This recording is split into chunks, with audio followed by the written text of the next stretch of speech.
नमस्कार दोस्तों। आज के सेशन में हम देखेंगे जो कि बीएलएड फर्स्ट ईयर का सेशन चल रहा है हमारा, और ये तीसरा पेपर है जिसके अंतर्गत ये चौथा टॉपिक है basic concept of phonology. Phonology का मतलब क्या होता है? स्वर विज्ञान।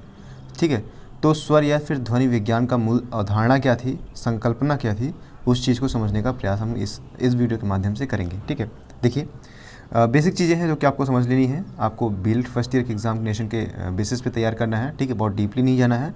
जो आपके सिलेबस में दिया गया है उसी के अकॉर्डिंग हम यहाँ पे पढ़ने का प्रयास करेंगे। ठीक है, तो देखते हैं कि ध्वनि के बिना कोई भी भाषा निष्प्राण है। हिंदी के साथ ही यह तथ्य विशेषकर लागू होता है। समझने का प्रयास कीजिएगा कि ध्वनि के बिना, यानी ध्वनि के बिना कोई भी भाषा जो है वो निष्प्राण है, और हिंदी के साथ ही यह तथ्य क्या है? विशेषकर लागू होता है। एक छात्र अपने आरंभिक काल से ही ध्वनि के माध्यम से समझता है और यही से वह एक भाषा में पारंगत होता है। तो जब आप छोटा बच्चा होता है तो उसे हम कहते हैं कि ठीक है, किताब कहते हैं, तो किताब में एक ध्वनि है। ठीक है, वो बच्चा उसी ध्वनि को पकड़ता है और धीरे धीरे जब उस ध्वनि का विकास होता है उसके अंतर्गत, तो वो क्या करने लगता है? ध्वनि को पकड़ करके वो चीज़ें समझने लगता है। तो वही चीज़ें बताने का प्रयास किया गया है। एक छात्र अपने आरंभिक काल से ही ध्वनि के माध्यम से समझता है, यहीं से वह एक भाषा से में पारंगत हो जाता है। ठीक है, आई थिंक आपको समझ में आ गया होगा। अब बात करते हैं ध्वनि अथवा स्वर का अर्थ क्या होता है, उसको समझने का प्रयास करते हैं। देखिए, सरल शब्दों में ध्वनि वह है जो कि किसी कर्णपटल से टकराए तथा वहाँ से टकराने के उपरांत मस्तिष्क को सूचना दे। इसके उपरांत मस्तिष्क यह निर्णय लेता है कि ध्वनि किसकी है, कैसी है तथा इसकी तीव्रता का अर्थ क्या है। ठीक है, तो ध्वनि क्या होता है? सरल शब्दों में अगर इसको डिफाइन किया जाए तो ध्वनि क्या होती है? सबसे पहले हम बोलते हैं, ठीक है, फिर बोलने के पश्चात हमारी ध्वनि जो है वो दूसरे व्यक्ति के कर्णपटल अर्थात कान से टकराती है। अब कर्ण से होते हुए वो ध्वनि कहाँ जाती है? ये मनुष्य के मस्तिष्क में जाती है, और मनुष्य का मस्तिष्क उसका तीव्रता किसकी ध्वनि है, कैसी ध्वनि है, ठीक है, इन चीज़ों का अनुमान हमारा मस्तिष्क लगाता है। तो वही चीज़ें बताई गई हैं कि सरल शब्दों में ध्वनि वह है जो किसी कर्णपटल से टकराए तथा वहाँ से टकराने के उपरांत मस्तिष्क को सूचना दे, और इसके उपरांत मस्तिष्क यह निर्णय लेता है कि ध्वनि किसकी है, कैसी है तथा इसकी तीव्रता कितनी है। ठीक है, अब बात करते हैं ध्वनि की प्रक्रिया तथा प्रवृत्ति कैसी होती है।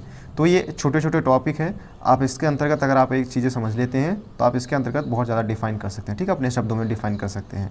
तो बहुत ज़्यादा 30 मार्क खान नहीं बनना है आपको, सिर्फ बीएलएड एंट्रेंस एग्जाम के जो बीएलएड का जो पेपर है उसी के बेसिस पर आपको तैयारी यहाँ पर करनी है। ठीक है, तो ध्वनि की प्रक्रिया व प्रवृत्ति क्या होती है? तो ध्वनि की प्रक्रिया व प्रकृति को निम्न बिंदुओं के माध्यम से समझा जा सकता है। तो ध्वनि के लिए सर्वप्रथम एक यंत्र अथवा स्रोत होना परम आवश्यक है जिससे ध्वनि उत्पन्न की जा सकती है।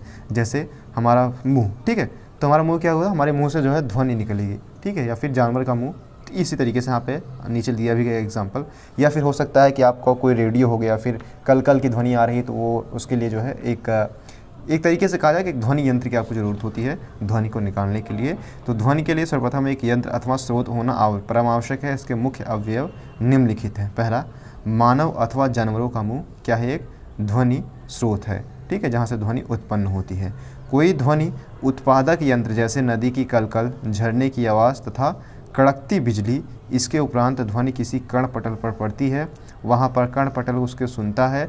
हमारा कान जो सुनता है उसका अध्ययन मस्तिष्क करता है तथा मस्तिष्क ही बतलाता है कि ध्वनि कैसी है, किसकी है तथा इसकी तीव्रता कितनी है। अब ध्वनि का क्या अर्थ है? इस प्रकार यह स्पष्ट है कि ध्वनि एक प्रक्रिया है जो विभिन्न प्रक्रिया से होकर मस्तिष्क तक पहुँचती है तथा मस्तिष्क उसका विश्लेषण करता है। आई थिंक आपको समझ में आ गया होगा कि पहले क्या हुआ कि कोई ध्वनि क्या होता है? उत्पादक यंत्र जैसे नदी की कलकल, झरने की आवाज़ तथा कड़कती बिजली। ये क्या होता है? इसके उपरांत क्या होता है कि जो ध्वनि होती है वो हमारे कर्णपटल पर आती है। कर्णपटल के बाद हमारे मस्तिष्क में जाती है, और हमारा मस्तिष्क जो है वो ध्वनि का अनुमान लगाता है कि किसकी है, कैसी है, कितनी तीव्रता है। इन सब चीज़ों का अनुमान हमारा मस्तिष्क लगाता है। अब हम जानते हैं कि जानवर हमारी आवाज़ तो सुन सकता है किंतु उनका विश्लेषण नहीं कर सकता। ठीक है, ध्वनि तो सुन सकता है, यानी जो हम बोलेंगे वो सुनता तो है, लेकिन उसका विश्लेषण नहीं कर सकता कि हम बोलना क्या चाहते हैं। वो हमारे चेहरे के एक्सप्रेशन को एक तरीके से कहा जाए कि ये भी ध्वनि के अंतर्गत आती है, क्योंकि हम जब अपने भावों से चेहरे पे जब गुस्सा होता है तो क्या होता है?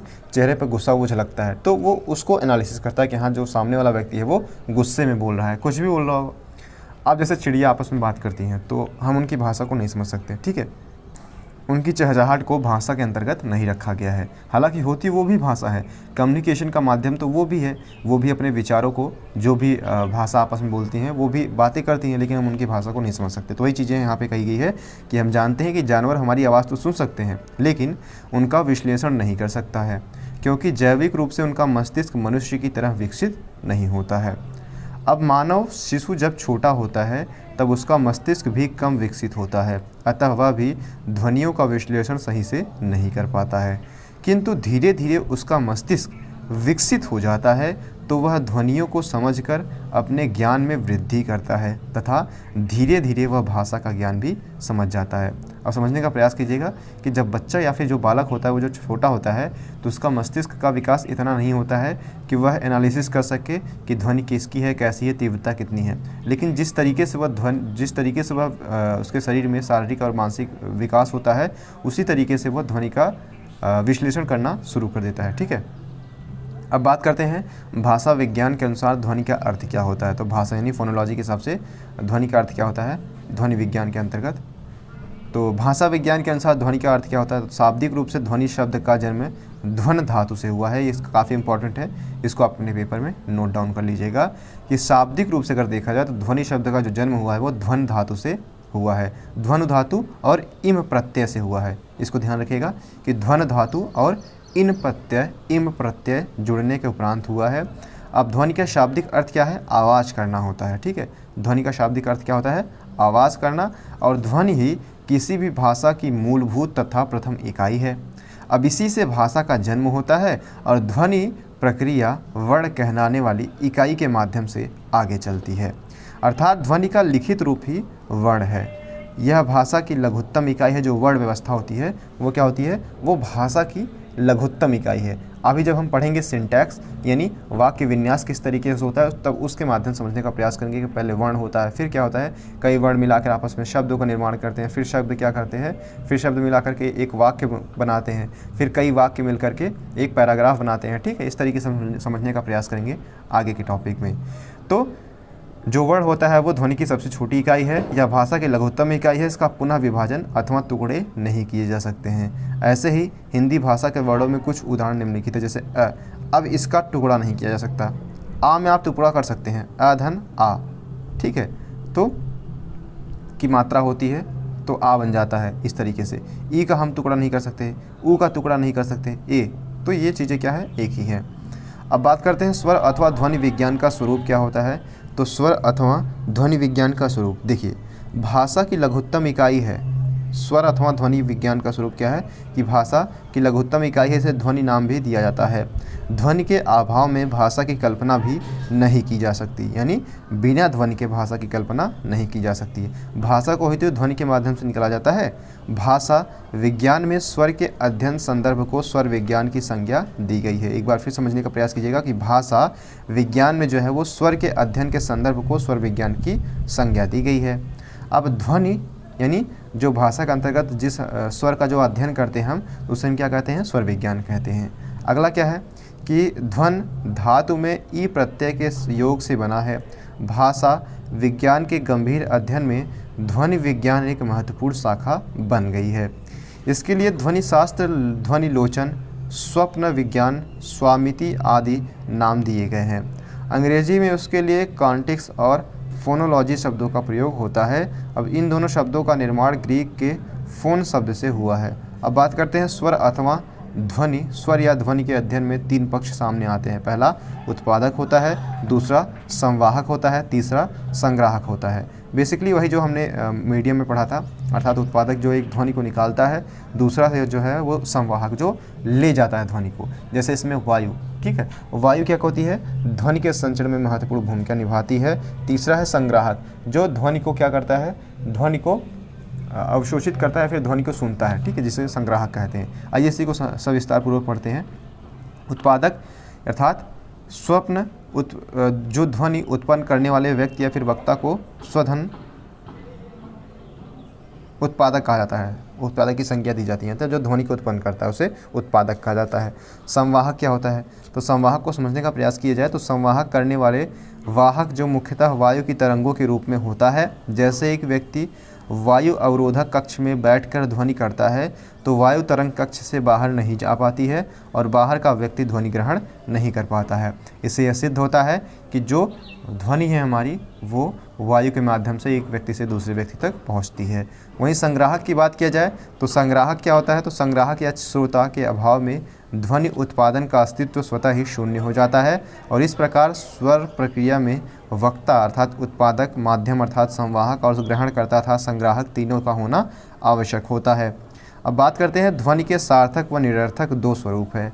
भाषा विज्ञान में केवल सार्थक ध्वनियों का अध्ययन किया जाता है और ध्वनि उत्पादक प्रक्रिया में वायु मुख व नाक दोनों भागों से निकलती है।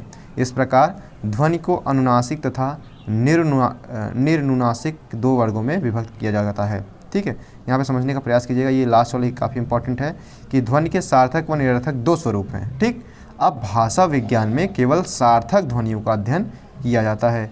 ध्वनि उत्पादन प्रक्रिया में वायु मुख व नाक दोनों भागों से निकलती है। इस प्रकार ध्वनि को अनुनासिक या निर्नुनासिक दो वर्गों में विभाजित किया गया है। अनुनासिक ध्वनि क्या होती है कि जिन ध्वनियों के उच्चारण में वायु मुख विवर के साथ नासिका विवर से निकलती है उसे अनुनासिक कहते हैं। समझने का प्रयास कीजिएगा, यानी जो ध्वनि होती है वह मुख के साथ साथ नाक से भी निकलती है। ठीक है, उसे क्या कहते हैं, उसे हम अनुनासिक कहते हैं, जैसे आतिफ असलम। ठीक है, तो यहाँ आप समझने का प्रयास कीजिएगा अनुनासिक ध्वनि क्या है। अनुनासिक ध्वनि वो होती है जो ध्वनि हमारे मुख के साथ साथ नासिका अर्थात नाक से भी निकलती है, उसे हम अनुनासिक ध्वनि कहते हैं। निर्नुनासिक से किसे कहते हैं, तो जिन ध्वनियों के उच्चारण में वायु केवल मुख विवर से निकले उसे निर्नुनासिक मौखिक ध्वनि कहते हैं। ठीक है, अर्थात अनुनासिक में मुख और नासिका से दोनों, जबकि निर्नुनासिक में सिर्फ मुख से निकलती है ध्वनि। अगला पॉइंट है कि स्वर विज्ञान में विभिन्न ध्वनियों के अध्ययन के साथ उनके उत्पादन की प्रक्रिया का विस्तृत विश्लेषण किया जाता है। क्या बताया गया है कि स्वर विज्ञान में विभिन्न ध्वनियों के अध्ययन के साथ उनके उत्पादन की प्रक्रिया का विस्तृत विश्लेषण किया जाता है। इसी अध्ययन के क्रम में ध्वनि उत्पादन, विभिन्न रचना और उनकी भूमिका का अध्ययन किया जाता है। ध्वनि गुण और सार्थकता का निरूपण भी किया जाता है। भाषा की उच्चारात्मक लघुत्तम इकाई अध्ययन के स्वरूप और उनकी वर्गीकरण पर भी विचार किया जाता है। समय, परिस्थिति और प्रयोग के अनुसार विभिन्न ध्वनियों में परिवर्तन होता रहता है और ध्वनि परिवर्तन के संदर्भ में विभिन्न विद्वानों ने कुछ ध्वनि नियम निर्धारित किए गए हैं और इन नियमों के अध्ययन के साथ ही ध्वनि परिवर्तन की दिशाओं और ध्वनि परिवर्तन के कारणों पर विचार किया जाता है। ठीक है, तो देखते हैं कि ध्वनि का महत्व क्या है। देखिए, संक्षेप में ध्वनि के महत्व को निम्नलिखित बिंदुओं के माध्यम से समझा जा सकता है। जैसे भारतीय संस्कृति में अनेक परिवार ऐसे हैं जो बालक के जन्म के उपरांत उनके कान में धीरे से कुछ शब्द कहते हैं। यह शब्द नवजात शिशु के कानों में जाते हैं और विभिन्न विश्वासों के अनुसार वह ध्वनि रूपी शब्द नवजात शिशु का सर्वांगीण विकास करते हैं।